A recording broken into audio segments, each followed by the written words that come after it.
Once Jeremiah Morley rightly said, if I wait for someone else to validate my existence, it will mean that I'm shortchanging myself. And this is considered to be one of the most influential quotes in the LGBTQ community. With this quote, good morning to one and all present here. I, Umang Jain from MBA Tech CS third year. And I, Karthik Tiwari from MFOM MBA second year. Welcome you all for another versatile fireside chat with our guest speaker, Mr. Sharif Rangnekar. On the on the topic inclusion of LGBTQ plus and embracing diversity. LGBTQIA plus, this acronym is constantly being updated, refers to all of the identities commonly associated with gender and sexual identities that are outside of the heterosexual cisgender norm. This iteration stands for lesbian, gay, bisexual, transgender, queer, intersex, asexual, and more. Mr. Sharif D Rangnekar is a critically acclaimed author of the bestseller Straight to Normal book, festival director of the Rainbow Lit Fest, and frontman of the indie band Friends of Linger, an out gay man and advocate for the LGBTQI plus rights and inclusion of this community into the workplaces. He is the founder of Dvijen Dinanath Arts Foundation. We humbly welcome you, sir, for this session and look forward to getting more thoughtful insights on the entire concept of LGBTQ and the community in India. Thank you, Karthik. Thank you, Umang, for having me. I think it's extremely important. Don't underestimate what you all are doing. Don't take it as something extremely routine, because these conversations, you never know, are anyway part of history, but they'll be important parts of history because this is what sort of gets us to know each other better. We totally agree with you, sir. So, starting with the session, how was your experience by working with major journals and news agencies, and what were your learnings? Well, just from the concept purely as a professional, or you're talking about a queer person or gay person within the workplace those days? Both, means as both. a professional too and as a queer person also. See, I think if you have to look at it from I was in journalism. I mean, I started out in publishing actually with Penguin Books, but that was just 1 year. And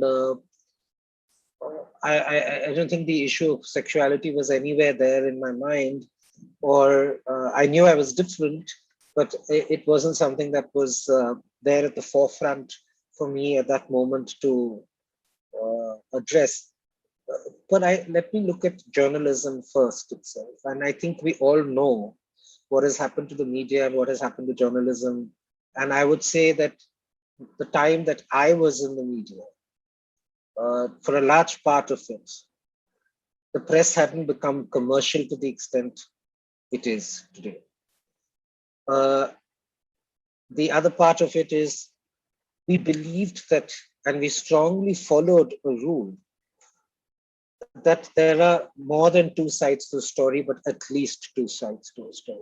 And even I'm using the word story because I've got used to using it, but it used to be a news report. When you report, there is no opinion. When you have opinion merged with report, you're automatically biasing the reader's mind. And that could apply to stories on ourselves as well, because there was a lot of salacious reporting, which biased people's minds at some point. Right? Because you only pick a certain kind of story, you only portray an image in a certain manner, then you're bringing all your social biases to the table and not doing the job of a reporter, of a journalist who's supposed to give you, as we say, dry news. Right? News and views are separate. But what has happened today, increasingly, whether it is print, whether it's digital or whether it is television, there is a bias. Who decides a story is big and small? The moment we do big and small, we're already not looking at diversity. Who decides which state is more important, and then we ignore most of our northeastern states for a long time.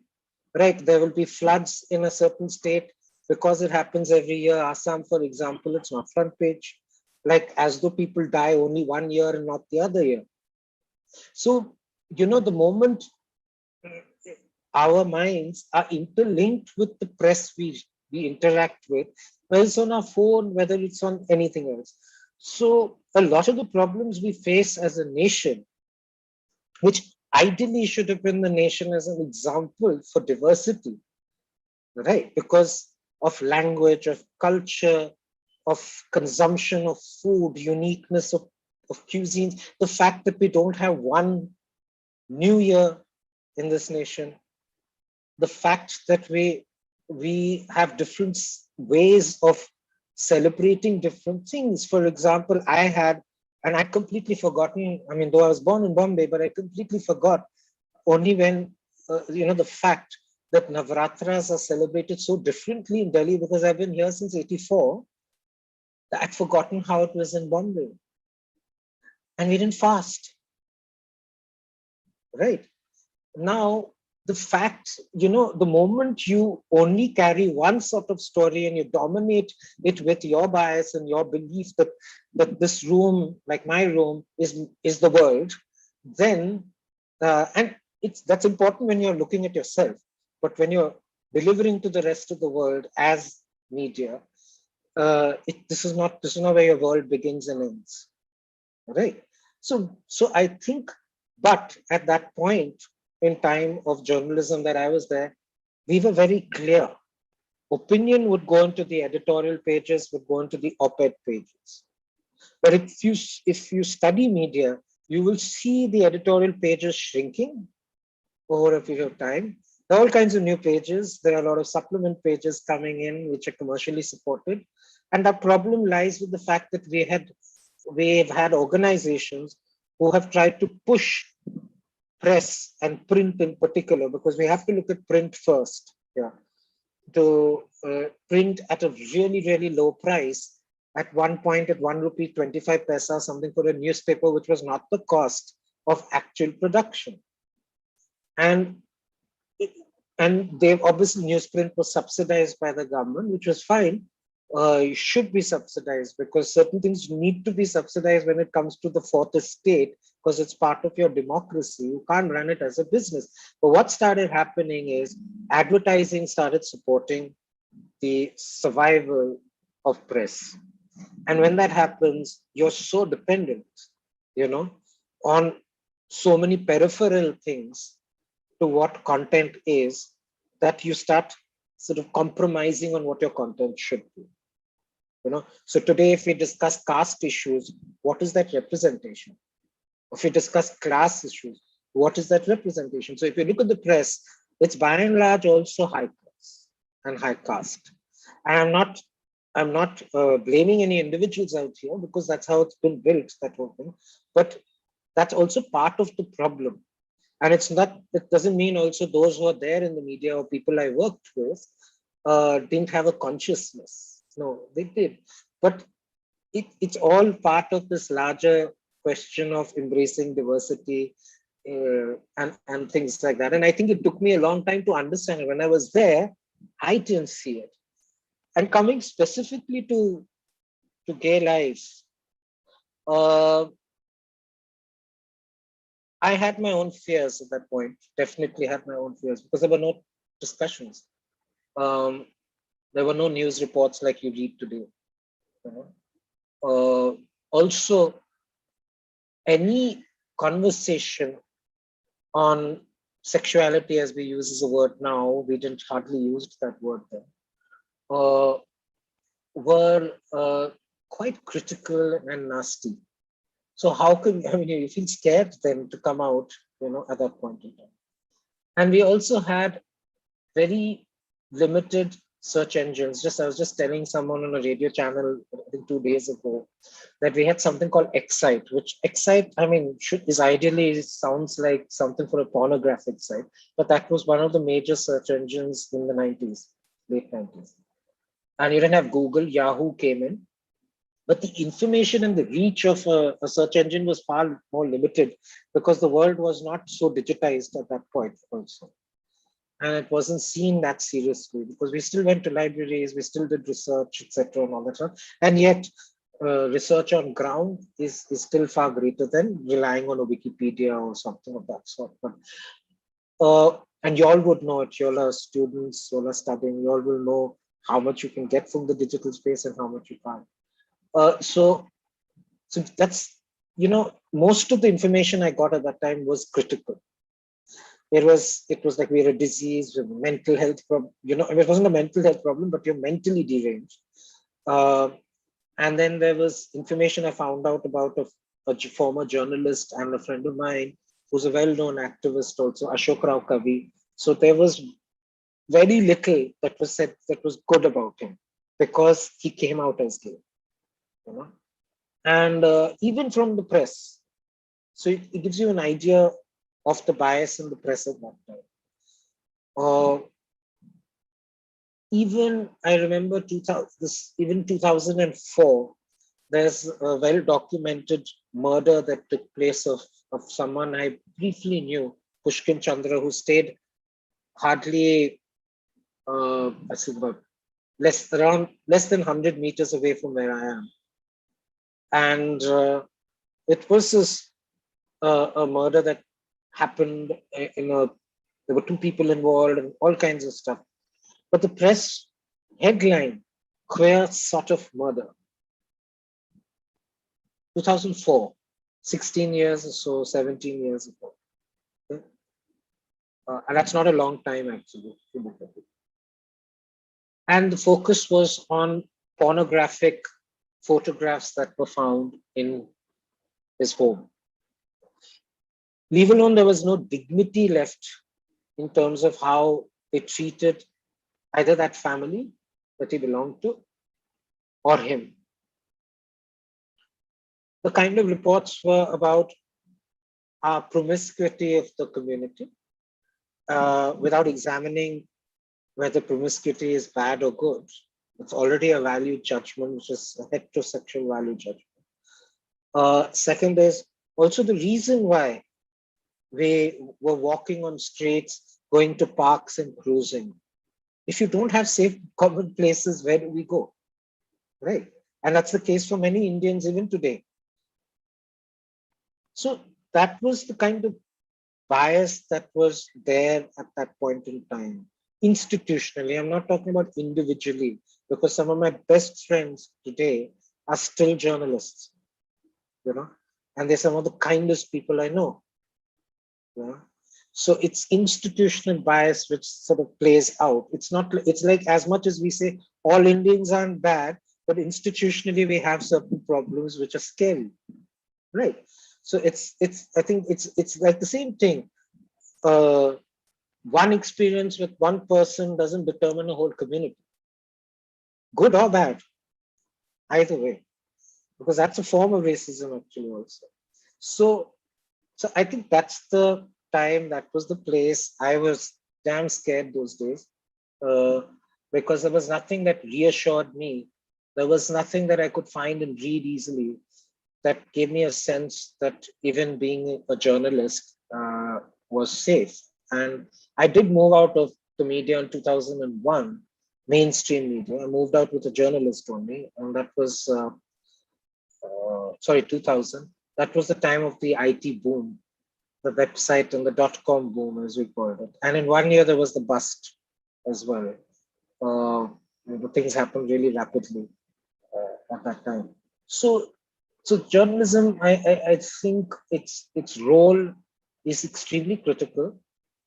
Maybe today even more for many, many issues. But I think it's lost its way, in terms, everything is an opinion.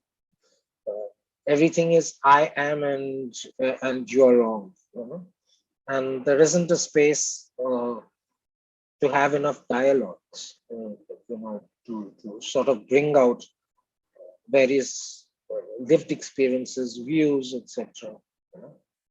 So I think that's where journalism was. So I don't know whether I've answered your question or taken you for a spin.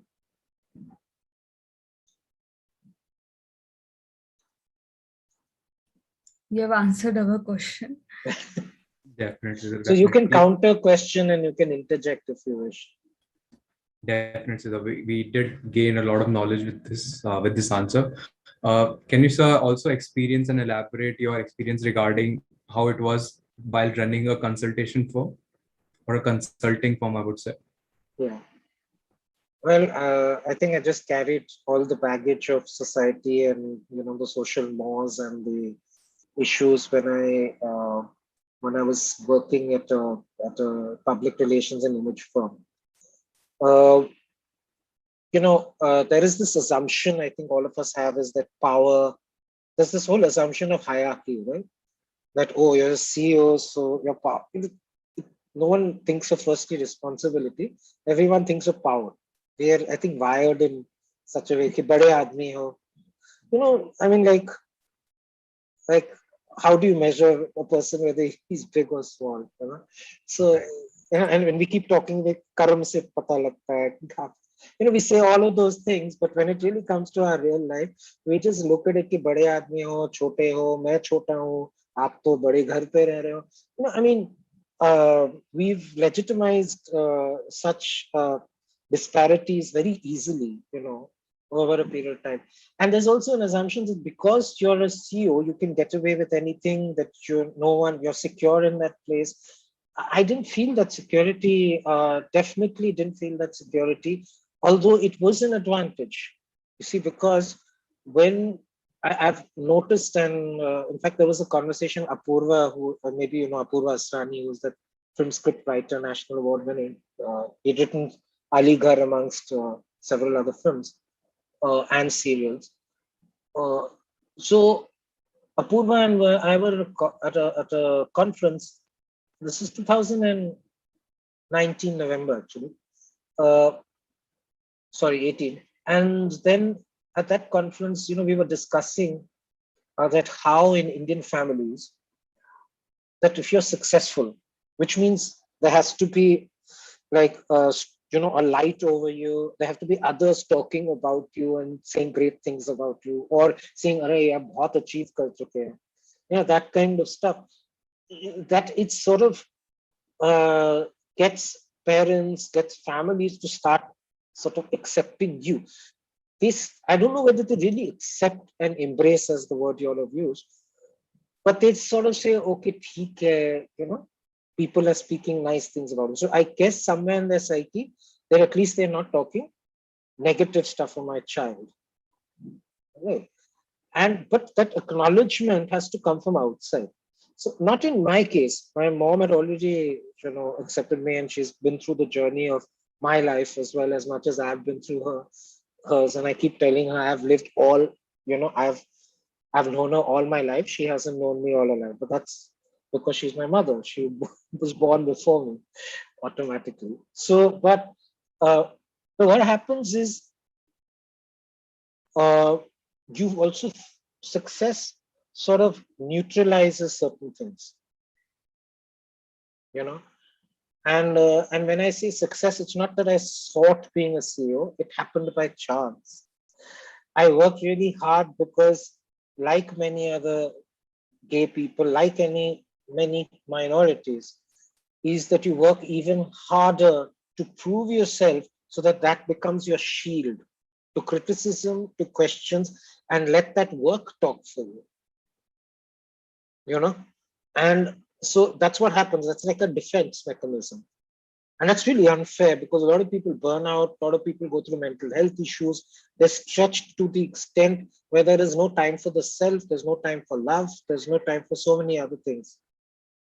It's not like a person who's pursuing certain aspirations or economic goals or materialism that they want in their life where they burn the midnight oil.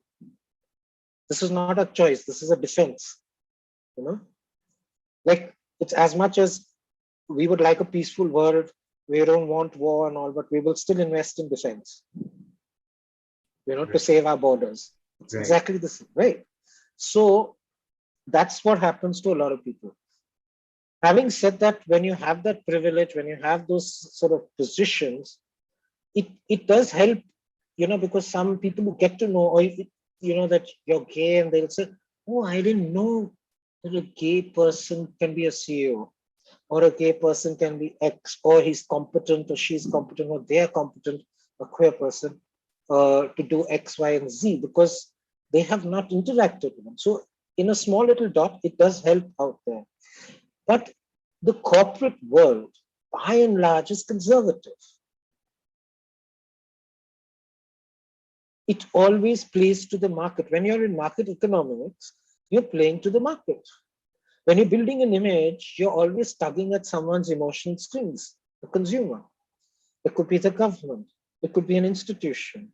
It could be anything that seems to be part and important to your business. So when the ground starts shifting, for example, on ground, if we are seeing more women coming out, more press writing about women, or some depiction, let's say to some extent in cinema, and there seems to be now you can find out through digital very quickly as to what people are responding to and seem to align with, then you'll find corporates suddenly jumping in, but they will never make the first move. So it isn't exactly the safest environment for a queer person. And I strongly believe, after seeing my life, that had I been queer femme, I'm not sure, firstly, I would have been easily welcomed in journalism. And whether they would have said, oh, Sharif should do the lifestyle pages or something, not a business journalist. No, he can't do crime, right? Or let's just keep him on the desk so that we have to send him out into the, on the beat, so to say. And the same, I may not have been appointed as the CEO of a firm or a director. I'll be surprised because I don't see many even today. Right. Really, Yes, sir. unless they run their own business, or there's some communities run business. So the corporate world will take a long time to get there because they're so conscious of image and value in the stock market. And it's exactly what happens to families. It's exactly what happens to individuals, that we're very scared of people getting to know more about ourselves. Families are scared of what people say in society. So our society is a perfect fit for corporate image management, etc., which is perpetually on the guard, And so I did face also problems. There was an individual who was in the news and research firm, which I used to run earlier on with that journalist friend of mine, NK Venu. It got taken into the PR firm and the image firm and the public affairs firm that I was running. There was this guy who was apparently a troublemaker already. I mean, there was a lot of issues coming up with his boss and his boss had actually hired him. He's a former journalist, but he was one of those people who will constantly create trouble, constantly make it difficult for others, etc. So I was told, but he wasn't reporting to me, so I don't know. Once I had finally been to, my colleague had come up 2-3 times and said, Sharif, he needs to go. So I said, no, we need to give a warning, we need to give tell the person a few times. So we did that twice, I think thrice. And then finally he says, I have to see him off, otherwise I can't work in this with him out there. And there were serious issues. He left. After he left, this colleague of mine showed me a text message. So those days were not WhatsApp, the early 2000s. He had run a campaign, and I had no clue, against me, that how can you report to a gay man, a half a man? And he had sent it in apparently in Hindi and in English. So it had gone pretty much across, like the doorman to the receptionist, to the peons, to executives, to consultants, etc. Across, apparently, whoever's numbers he must have had. So I had no clue that had happened. And when I looked at it, I didn't immediately, I guess, being in the corporate world, dealing with clients, you sometimes have to be on your toes. So it's sort of, I just immediately said, we'd hired him for creative writing, and boy, he's quite creative. Something to that effect is what I said. And I was paranoid after that. And I couldn't sleep. I remember calling up a couple of friends, what do I do? Because I felt I had been outed, And all I was told by my friend who I mentioned, he's a co-owner of Kama Ayurveda, Vivek Sani. So Vivek, we call him Vicky. Vivek just said to me, Sharif, just work your butt off. If the organization is professional, they'll appreciate your work. It's exactly what what I said, a lot of us do. And he says, keep writing, build a view out there. So, I mean, that was great advice, at that moment. But I was scared, and I was told that time by a dear friend who's no more, who was the editor of Times of India, but he was the editor of Economic Times when I was there, Arindam Sengupta. And gosh, he just said, Sharif, the corporate world is like society. It's not kind. Be careful. And I recall that once when I went for Pride, and it was the second Pride in Delhi, I hadn't gone for the first Pride, and my mom had gone with me, and we didn't think of wearing masks. We didn't think of doing any of that. Arindam, it was a Friday or a Saturday was the Pride, and Arindam went on Sunday to the office to check photographs that were taken by the photographer. And as the editor, because he cared enough for my mother and me to ensure that there's no photo out there of us in, that it may put us into an awkward situation, particularly my mom, that time. So I think that's the kind of world it was. I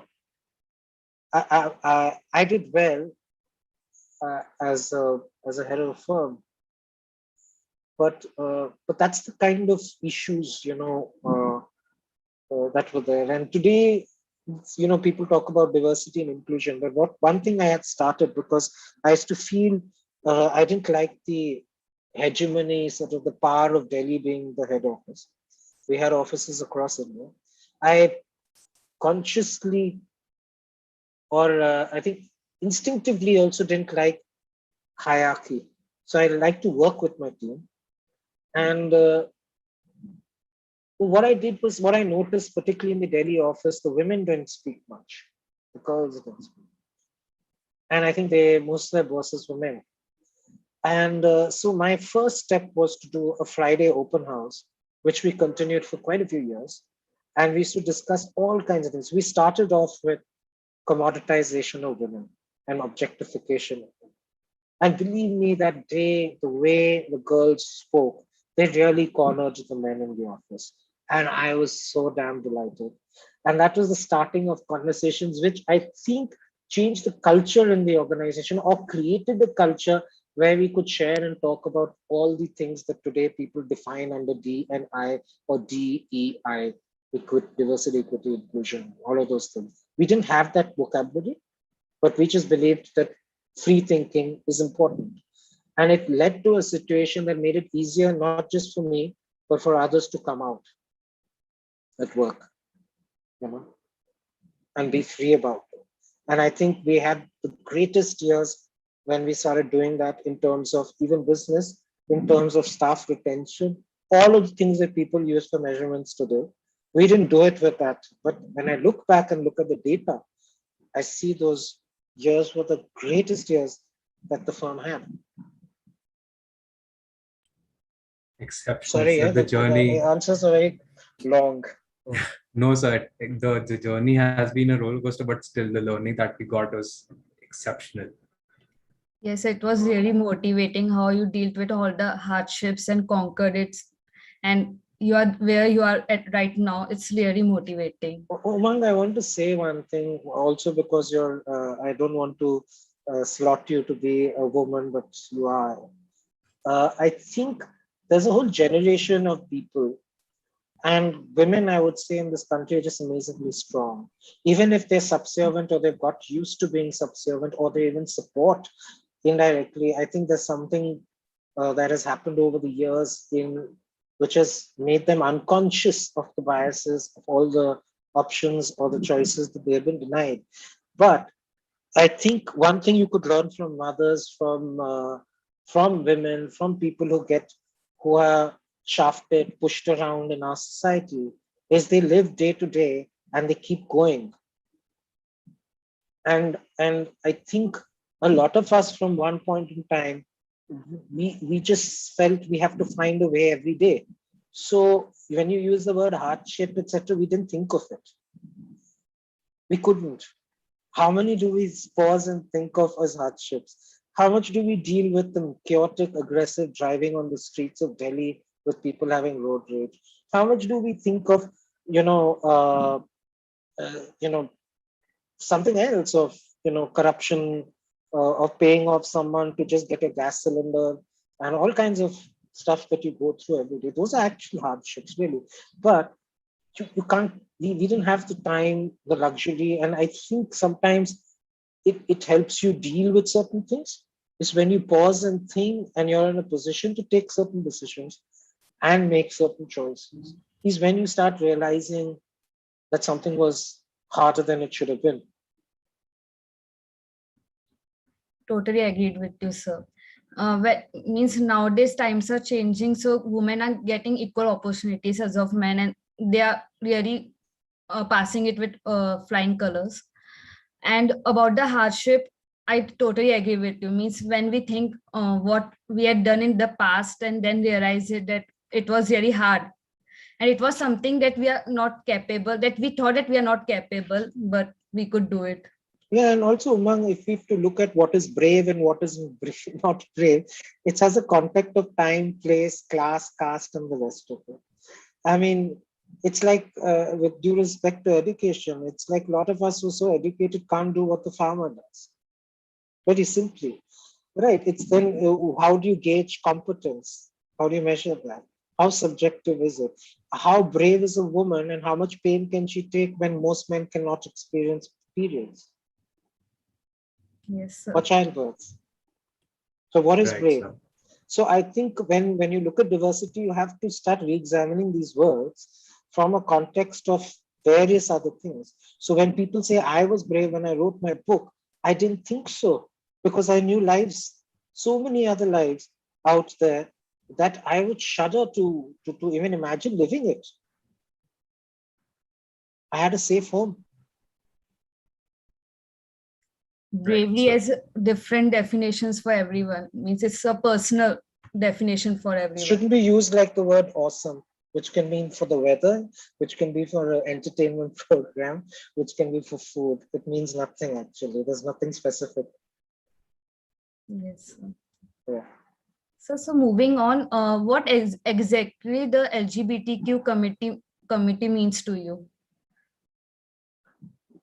Well, okay, so one thing we should all collectively realize is that none of us can speak for others, because I don't know what it is per se to be a lesbian, but I know from experiences of people, very close lesbian friends, or what they've been through.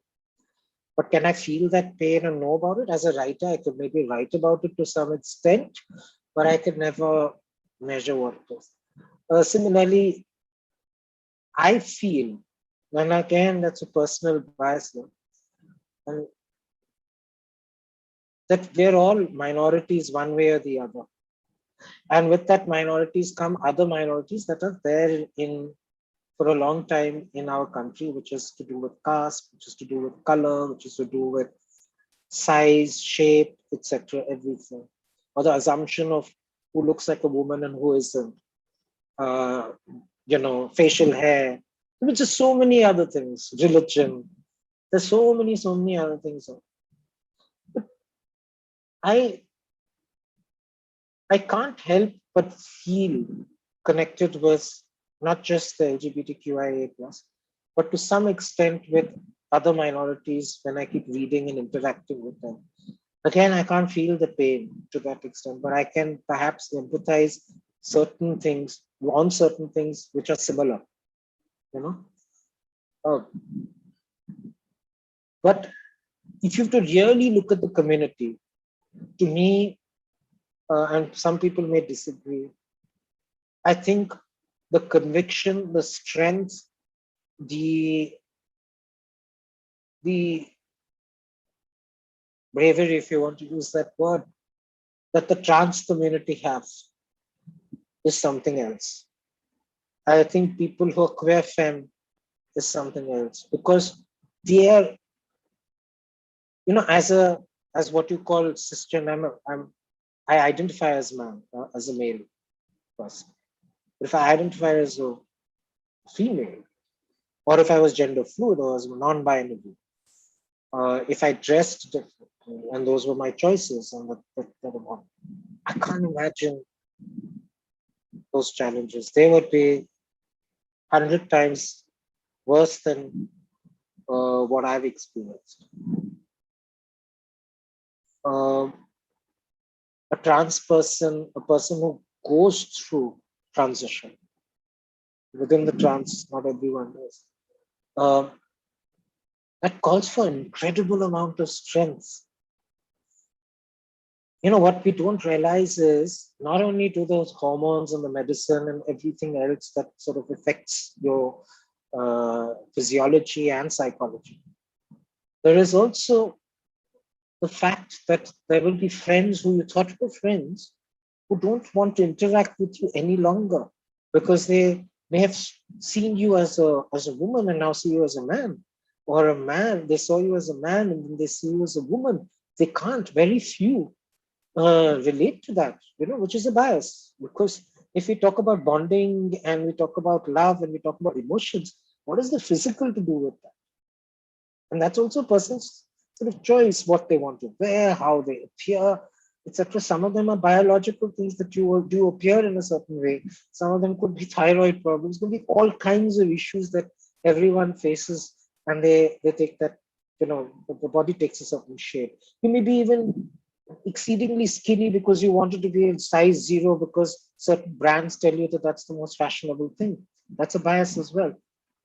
That's also a form of oppression. So when I look at the trans community, when I look at people who are gender, non-conforming, non-binary, I think they have the greatest challenges. And to me, maybe they don't see it as challenges. We see it because we don't have the same convictions. We can't imagine that kind of world that they live in. But I would say they need to be on the forefront. And it's very interesting that at one point in time, even in New York, when Stonewall happened, it was really gender non-conforming folks who led Pride then, the rise of Pride, and people who were colored who led Pride. So you could just imagine how strong they are. Just imagine how strong they are. And to me,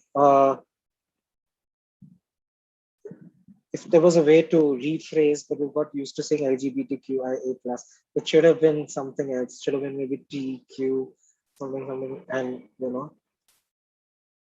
the other way around, maybe reversed.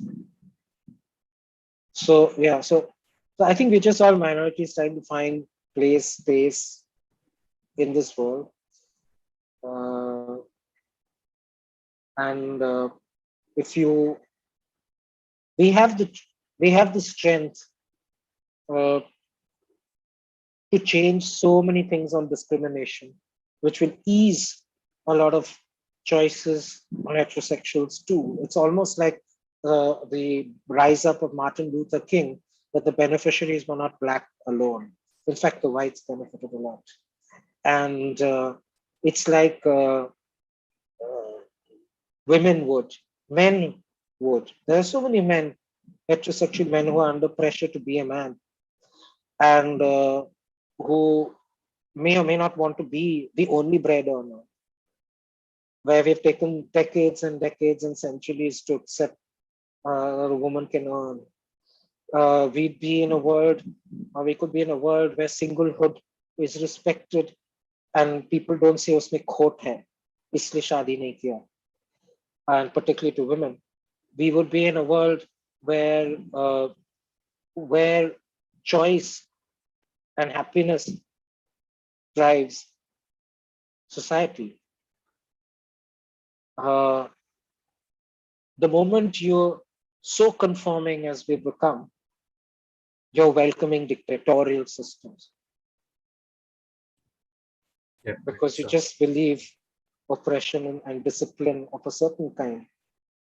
You remove free thinking from it. And what would happen to your education institutions? Definitely, sir.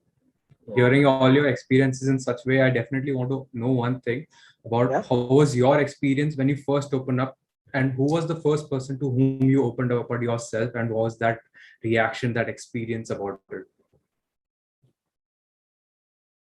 So my hair just stands up when I think of that moment because uh, the most I would wish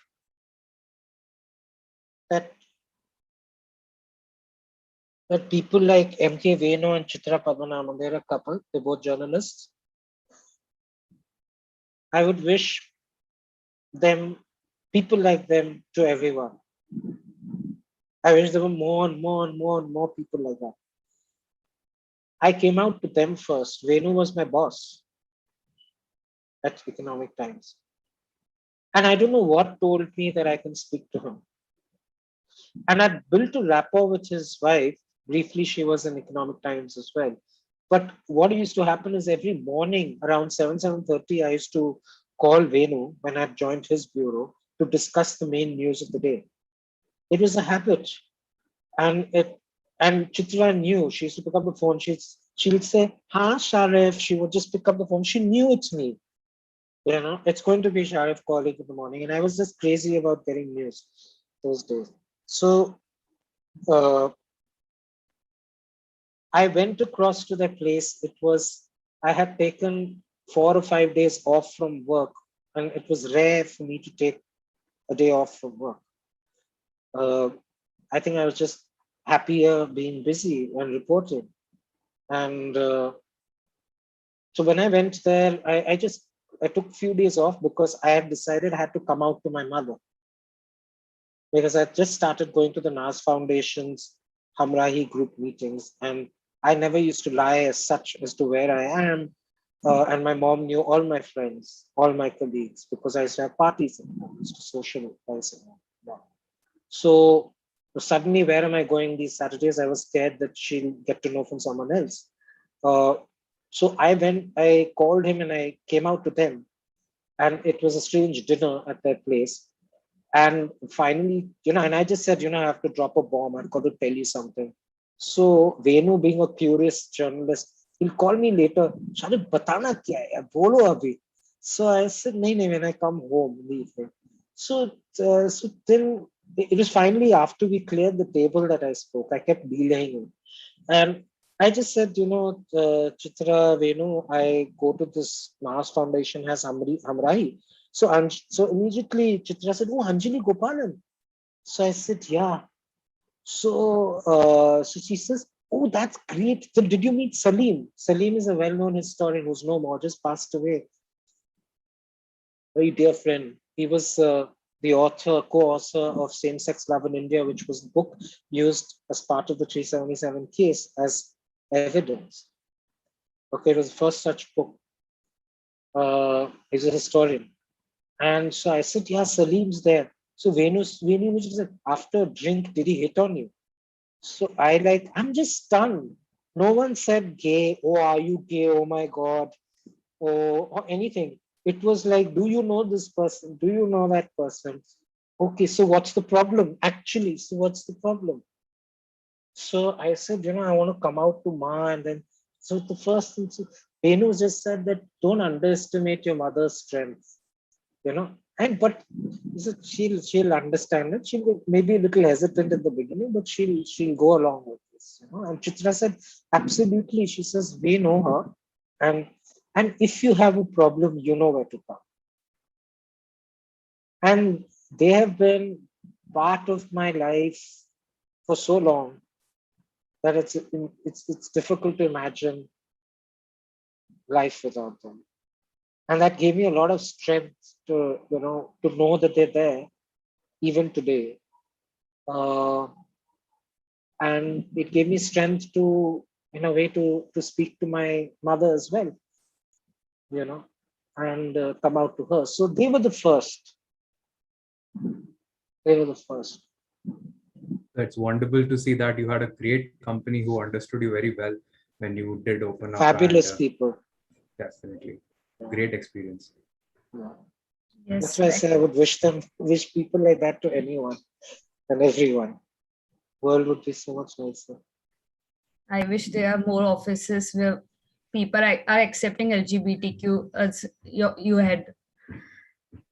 Sir, what do you think about the acceptance of LGBTQ plus community in India as of now? Are people In India? Yes. So, what's the scenario in India currently, according to you? Well, I mean, you can't deny it's improving. Otherwise, we wouldn't be having this conversation today. So something has changed, right? I think that's the. I think. See, it's very difficult to say India, right? Because this is like saying we're the fourth largest economy and only 3% are part of it. If we say that, oh, we love and all that stuff, but 84% of marriages are, 84 to 90% are arranged. I'm not saying they're without love. Uh, I'm sure they find love or they get used to each other, whatever it is, whatever you want to call it. But so it's very difficult to say whether things have dramatically changed. Definitely in urban parts, institutions like yours, there is some amount of representation in the media. OTT platforms are bringing out stories. How diverse they are, how representative they are of Indians who are queer is a question mark. Yeah? Has it reduced mental health problems? Maybe not. But we're talking about mental health problems. That's important. Has it reduced the rates of suicides? I'm told not. And I'll give you an example.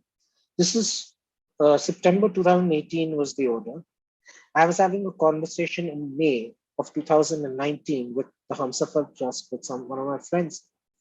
And they told me that there's such a rise of calls of people who want to end their lives. It's a huge number.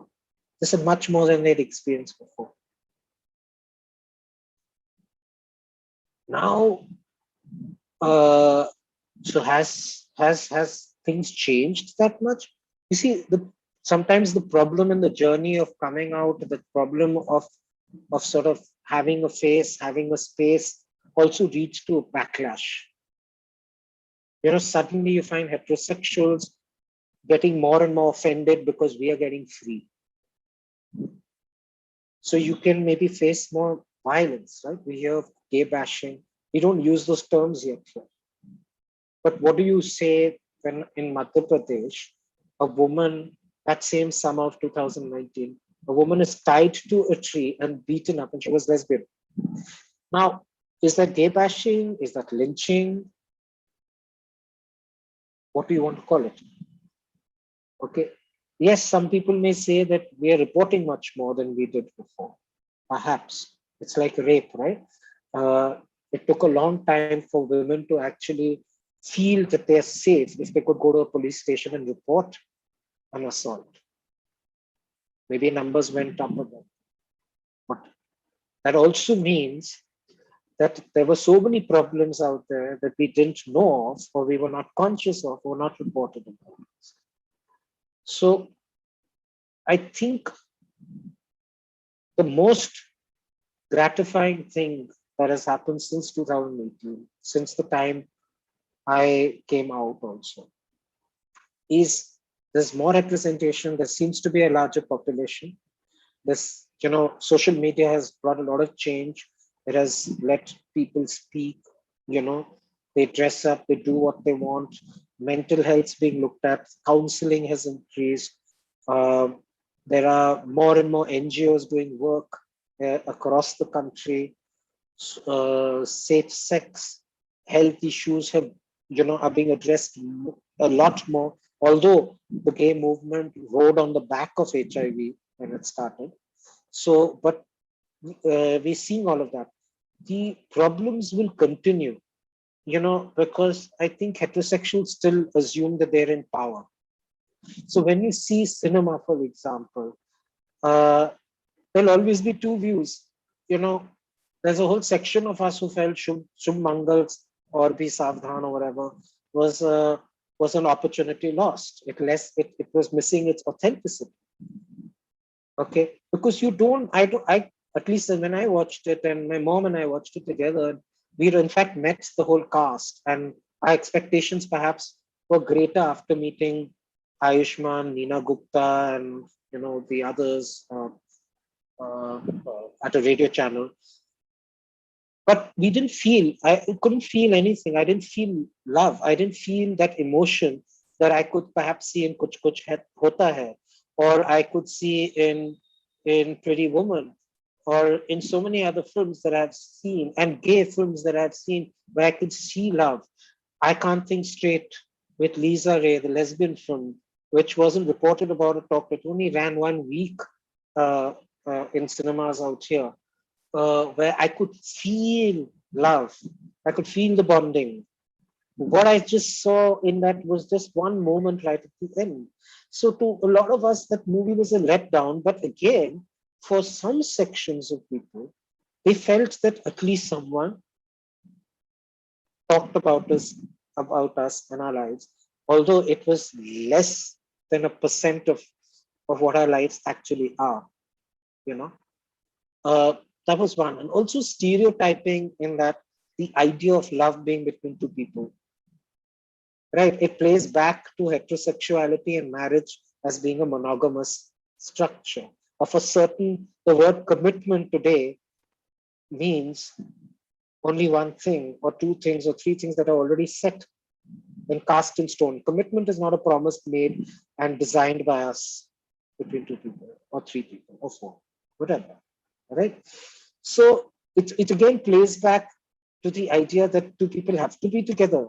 It's not about singlehood. It's not about someone wanting to be alone, and wanting to, and so happy with themselves. Why is society so upset with someone who's happy with themselves?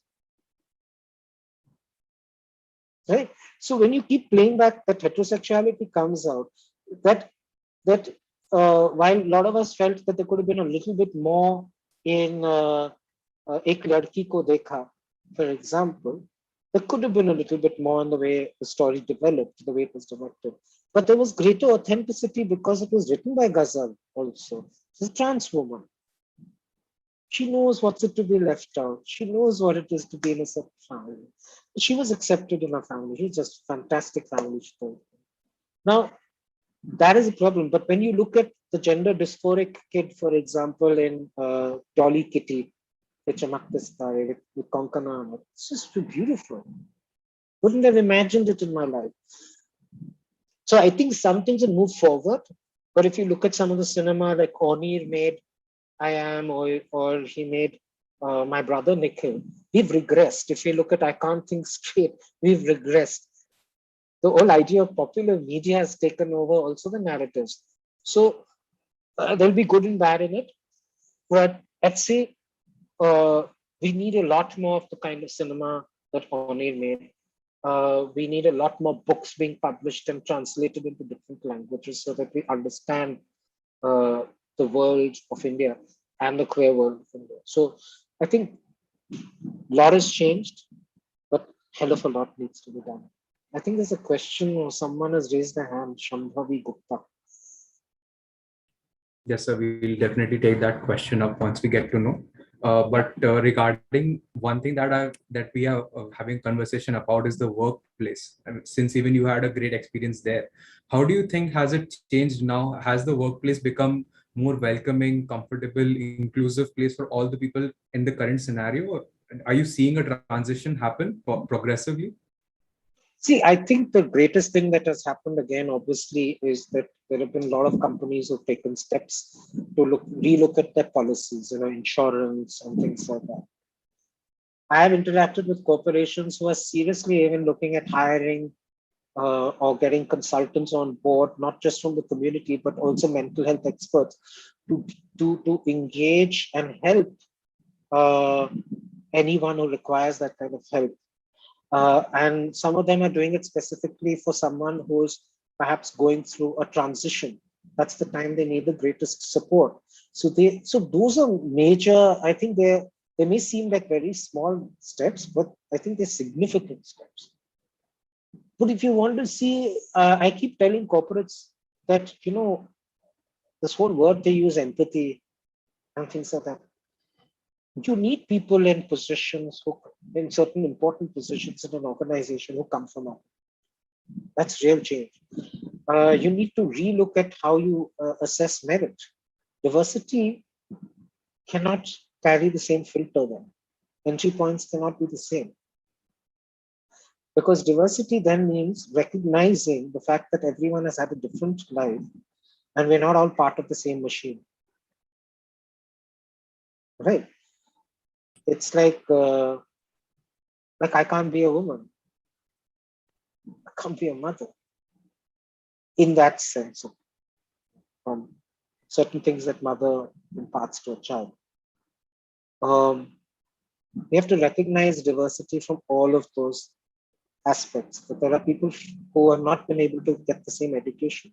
There are people who come with all kinds of fears. So you can't use the same interviewing process. That to me is going to be the greatest challenge for corporates to relook, because I think the idea again with diversity and or inclusion, even in society, is still carrying a heterosexual lens, the lens of the majority. And so they always assume firstly that what we want is what they have.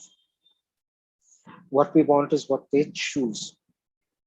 What path we want to take is the path they take.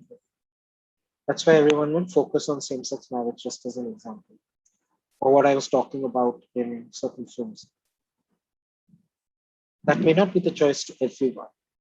The background and the journeys and the homes they come from are so different. So that has to be looked at. But the fact that certain policies have changed, that they have teams trying to engage and trying to figure out solutions. Data shows that is also by Accenture. Actually, it was last year, a fantastic report. They come out every couple of years. It's a global report. It's not Accenture centric. That report shows that just 14% of people feel welcomed at the workplace.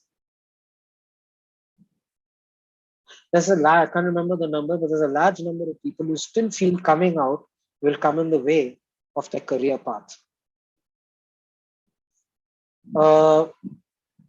There are others who feel that, and there are bosses, line managers and bosses, who feel they've been doing a lot, but the subordinates, the people the queer people reporting to them feel very little has been done except for a few statements. So essentially what they find is culture is missing. And actually, when I was talking about what we did at Integral, we may not have had all the policies, but we created an ecosystem, and that was collective. I, as a CEO, have to take responsibility. I may have initiated it, but someone has to carry on the conversation. Otherwise, I'm talking to myself, right? Then someone has to pick up on it. Someone comes with ideas. Someone feels it matters to them. That's how the ecosystem is created, right? Because you can have all the laws. We have all the possible laws. Corruption still happens. Crime against women still happens. Dowry still happens. Women are still burned. Caste problems still exist. Ecosystem in an organization is also representative of society, as I remember. It's what we bring from our homes, what we bring from them. Some people love their workplace because it's a runaway from their home, and a lot of people in the queer community are also say, come se come, I can just do my own stuff for the day and I don't have to go back. And some people will come back home only at night because they have to sleep, but there's almost no interaction with the parents. But that also is fear, because when you're constantly running away from something, that means that place is not safe. Some of that fear carries to the work. So creating ecosystems even in the workplace is extremely important. That's culture change. The culture change also comes from how you look at business. Right? So Yes, sir. everything has an impact on something, like business has an impact on climate change. And I strongly believe people who believe that every woman has to procreate and has to have motherhood and they have to have family only in that structure, they're contributing to environmental problems. Because you just keep creating more and more kids you cannot sustain economically or environmentally. So Having that a, culture change, need is required at the workplace. having a safe and cooperative ecosystem and workplace is really important and a And you all are necessity. doing it. Umang, Karthik, your whole team is doing this. You don't know. That's why I said at the beginning, you don't know what impact you might be creating. Don't try and measure it. You won't get results immediately. Everyone's not going to come out, like at the workplace also, not going to come out just because the place is safe. They'll come out when they want to, and they will. But that system, the fear will go away once that ecosystem is there.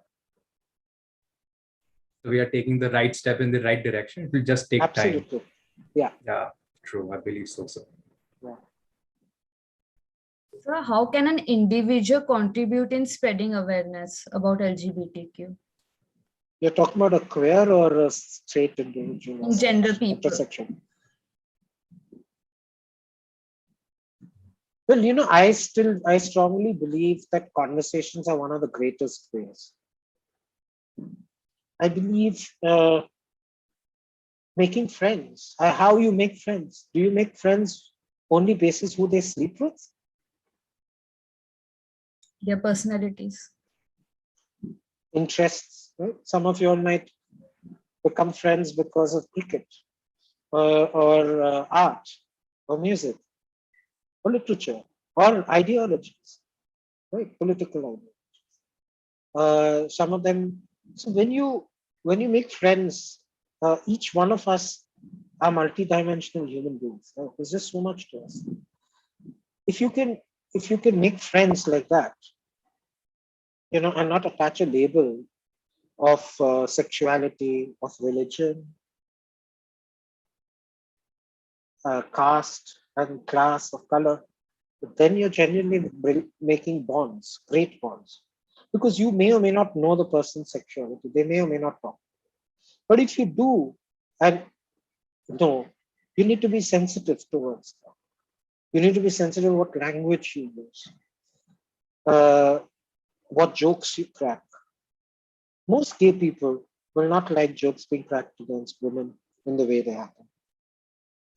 Same example. Uh, you, you have to be conscious of these kind of things. And because that's the way the person will feel comfortable and will treat you as a friend. That's the way the secrets, including their sexuality, will come out, or their experiences. And what does that do? Enriching your life also. It gives you a greater understanding of people. And where do we all live? We live in the midst of people. And when we live in the midst of people, we negotiate life through those journeys of interacting with people, whether you're standing in a line at a bus stop or at a government office or wherever else. It sort of makes you more patient. It makes you more tolerant of so many other things.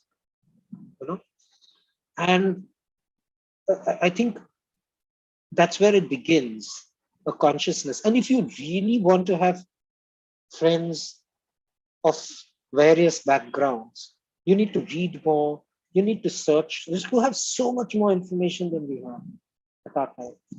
You have to do that, because it's the greatest thing that you could gift yourself, is awareness, knowledge. And that you never know when it really comes to use, because it becomes so part of your consciousness that you will never know that your instincts towards people are so much more open, are so much more accepting. And it's to me that's the greatest thing you can do, and it should not necessarily be specific to LGBTQIA, because sexuality is fluid. Once you leave it open to yourself, you never know. I had a girl, an amazing girl. Now she's living in Canada. who's a fabulous mother, fabulous wife, fabulous daughter-in-law, who's one day after we had many sessions on a Friday that I was talking about, she came to me, she says, Sharif, I feel like I want to explore making love to a woman. So I was taken aback. But the point is, we're fluid. If at your age and your generation can keep that open, you'll allow people to make certain choices. You'll allow them to be happy. And they'll finally pick what they really feel most comfortable with, right? It's like food. You'll pick what's most comfortable. At the end, as much as I love Thai food and I love to cook that and I enjoy cakes and this and that and Italian, the comfort is dal chawal. I come home to that. See, ultimately. So, choices are made like that. Those are the flavors in life. So you have to just break these notions and just look at everything as I remember a campaign, I don't know where that idea came. I was writing a mail and I said, knowledge creates opportunities. And it became the tagline at Integral. And I was writing to a client actually. And I believed, and I talked about the news and research wing and all of that. And that knowledge creates opportunity because it enlarges your vision of things. And I didn't realize it today when I look at it in that context. It's actually what life is all about. But I was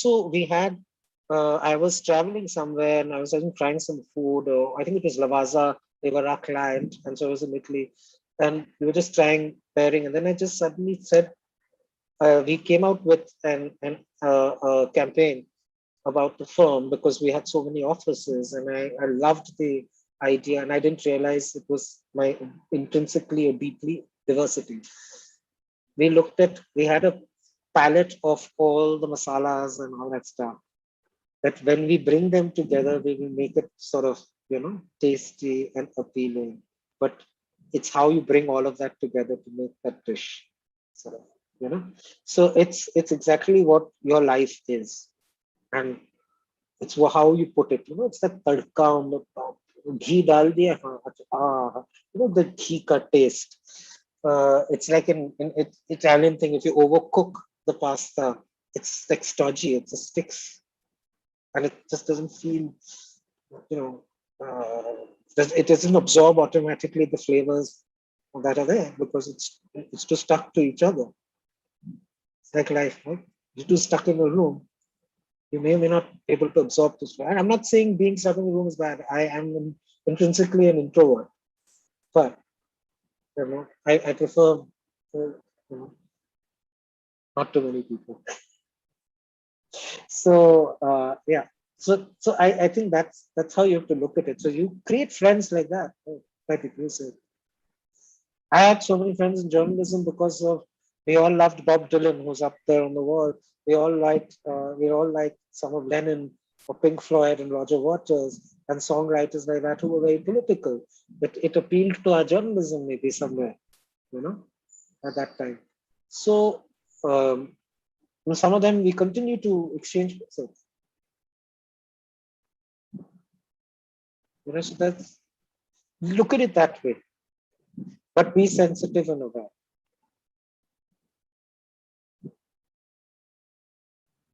Definitely, sir. So by concluding, today's session was immensely knowledgeable since we got to know a lot about LGBTQ plus community and how can we as an individual can help in spreading awareness about embracing diversity and making a safe space for everyone. I, on behalf of our entire team and student community, would like to thank Mr. Sharif Rangnekar for sparing his precious time and interacting with our students. I personally learned a lot from this enlightening session. Umang, I think Shambhavi's hand is still up, and it would be exceedingly, it would be quite nice if she has a question or they have a question. I'd be happy to respond to it. Sorry, sir, I missed it. Yeah, it'd be good if you. Thank you so much, Sharif. This is Shambhavi Gupta. I go by the pronouns they, them. Okay, that's why I said they at the end also. Yeah. I said she or they, yeah. Yeah, thank you. So I wanted to ask this question. I feel that at a lot of times I've had conversations and arguments with a lot of people about how, you know, even heterosexuality is a privilege in itself. And uh, they ask me if it's ever an option to acknowledge whether um, it's okay to accept that it's a privilege. They think that it's okay not to acknowledge that they are more privileged, and that really creates a lot of that creates a very insecure space. And I really want to understand if it really is an option for privileged people to not acknowledge that they are privileged. Shambhavi, I would say is firstly, I have very limited expectations of the majoritarian system that we've gotten to, you know, and that applies to religion, that applies to caste, and definitely heterosexuality as well. Because I know what you're talking about, because there are a lot of people who would say, yeah, but you know, even we've had hardships, even we are with this and we go through that and all. But then their inability to, particularly people who come back, suppose if I was heterosexual, if I were to sit here and immediately not acknowledge the fact that my father was a well-known journalist and an exceedingly uh, brilliant economist, and he was in a certain position, that did rub off on me, right? Because it did give me a certain grounding that I may or may not have known as a kid, but it it it allowed me a certain access at a certain point in time. If I don't appreciate or recognize the fact that I had a home which was already built, that my whole family had a home. When my father passed away, we could come to Delhi and take and move into this place and live on the first floor, and we had a ground floor tenant. That's also privilege. Uh, that that yes, I became a journalist. I may have worked hard. All of that is a separate issue, but I had access, right? I can, if I could, and that access is also an access that is denied to several people because they belong, as someone doesn't want to see, to a different section of what they want to call as society, when society doesn't include them at all and doesn't want to recognize. When we're recognizing a minority, we need to recognize why the majority is the majority. And we need to, and that comes with the history of all of what you're saying. It's, to me, it's not just being heterosexual. To me, obviously being heterosexual is the hugest part of it. But when you add caste to it, when you add language to it, then we're talking about an incredibly powerful system. And I find it problematic, as you said, that they don't want to recognize that. And it sort of comes in the way of the dialogue of us and them. It comes in the way of recognizing what others don't have, and I'm using the word others just purely from a language point here, in expression. It is not recognizing what we don't have. I think it was either Nivedita Menon or Kavita Krishnan, one of the two books where I'm reading them simultaneously, where they say that as a woman, I might be even high class, but the moment I'm on the streets of a city like Delhi, I'm always in fear of the heterosexual male. Now, when we look at all of these dimensions of who's safe and who isn't, who's accepted and who isn't, I think it's essential to look at who has what and who doesn't. And I think that's where all these heterosexual folks who keep talking about inclusion, diversity, empathy, purpose, and all that stuff, if they don't recognize this, I don't think it's purpose, then I think it's on purpose.